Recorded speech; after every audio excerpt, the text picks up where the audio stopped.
The government have made a major statement this morning, not the statement they think they've made or the statement that we've actually heard. The statement is rent caps are possible.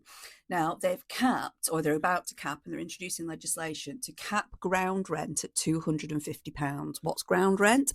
Ground rent is an amount a leaseholder will pay to the freeholder, so the person who owns the land underneath your property.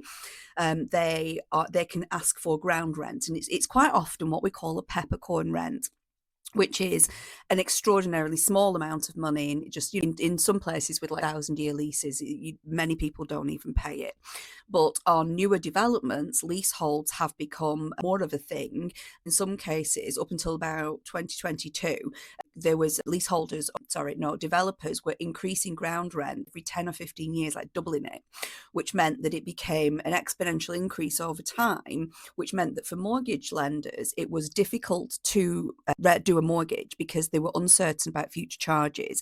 And it also became more common for people to be unable to afford their ground rent. Now, the cynic in me tells me that this isn't necessarily to help families with the cost of living, which is what the government's headline here on .uk says, because fair enough, there are some that are paying higher ground rent. It's rare, but it's not really a cost of living issue. If you ask me, it makes mortgages easier to lock down because they give banks more certainty.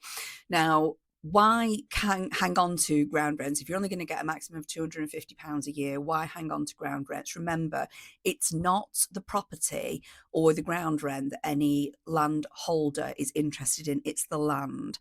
They can still borrow against that land, use it as a capital asset. There is still massive amounts of money in land. This doesn't actually really make a dent in the side of those landowners who are charging rent, ground rent, that is. But like I said at the beginning of this video, the government, I think, are making a bit of a different statement. What they're saying is rent caps are possible. It is possible to do it. And I'm hoping the government have shot themselves in the foot a little bit here, because if a rent cap here is possible, then a rent cap elsewhere is possible. Let's do that then. Next, please.